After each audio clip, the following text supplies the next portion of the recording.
Mapagpalang araw po sa ating lahat. Ako po si Emmanuel O. Alejandre. Ito po ang aking daily devotion para sa ngayong July 28, 2024. And for today, we are going to talk about the restoration of all things. And makikita po natin ito sa Acts chapter 3 verse 21 na nagsasabing, Heaven must receive him until the time comes for God to restore everything, as He promised long ago through His holy prophets. Sa Tagalog, siya'y dapat munang manatili sa langit hanggang sa dumating ang pagbabago ng lahat ng bagay. Ayon sa ipinahayag ng Diyos sa pamamagitan ng kanyang mga banal na propeta mula pa noong una. So sino po ba yung binabanggit dito sa verse natin? No? Binabanggit po is si Jesus Christ. And yung ascension po ni Jesus Christ, yung pag-angat niya sa langit is about conquest, no?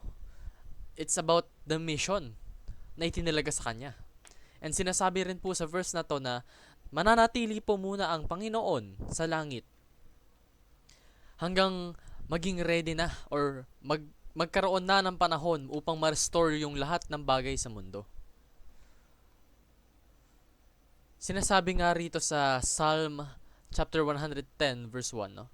The Lord says to my Lord, sit at my right hand until I make your enemies a footstool for your feet.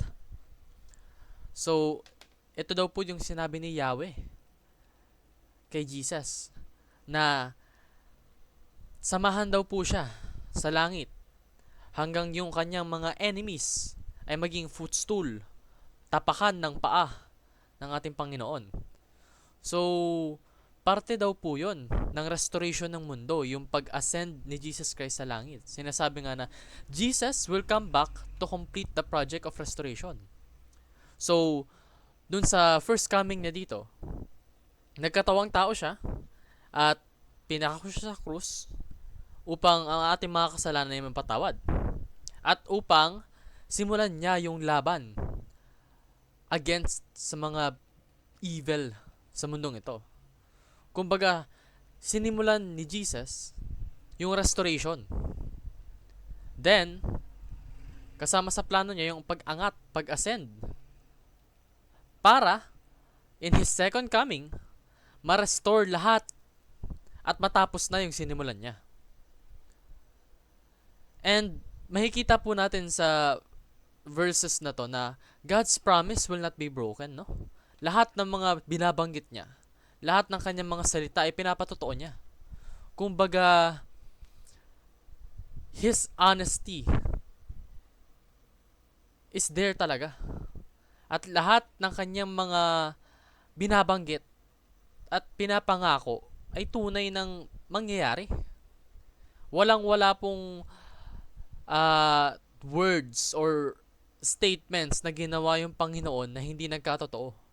Lahat po, as in every single thing that He has said is true and will come true. So, paano nga ba natin paghahandaan yung sinasabing restoration, or paano nga ba natin masasabing handa na tayo upang tanggapin yung restoration of all things? No? Unang-una, let's study the doctrine of ascension. So, nararapat lamang po bilang mga Kristiyano na pag-aralan po natin yung kung ano ba talaga yung meaning ng ascension ni Jesus Christ. Kung ano yung epekto nun sa atin at sa ating mga buhay.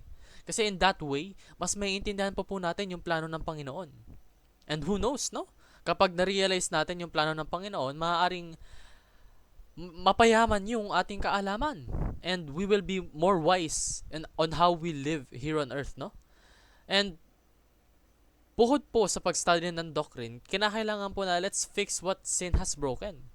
So, kaya po kinakailangan ng restoration ng mundong ito kasi nga, punong-puno at talamak ng kasalanan na nagpapasira sa lahat ng bagay sa mundong ito. So, sinasabi po sa Biblia na dapat daw pong tumulong tayo upang maayos yung brokenness ng mundo. Kumbaga, huwag tayong mag-contribute pa sa kung ano yung ikakasira ng ating mundo at ang ating relasyon sa Panginoon. Ang gawin po natin is yung mga actions, yung mga responses na nagbibigay habag or nagbibigay ng karangalan sa ating Panginoon. And iwasan po natin yung mga sins kasi yan po yung nagpapasira lalo sa atin. And lastly po, let's build the future, no? So, nabanggit ko po kanina na sinimulan na ni Jesus Christ yung restoration. So, let's help build that future. Yung future na kung saan mare-restore yung nararapat na estado ng mundo. Yung estado ng mundo na inintend para sa atin ng ating Panginoon.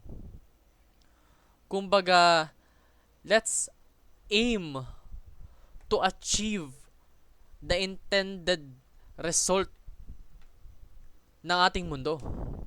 Let's aim to achieve perfection sa ating mundong ginagalawan, no? And in that way, makakatulong pa tayo at magiging align tayo sa kung ano man yung plano ng Panginoon sa atin. So, yun lamang po ang aking daily devotion para sa ngayong July 28, 2024. Maraming salamat po sa pakikinig. Pagpalain po tayong lahat and let us all give glory to God. Amen.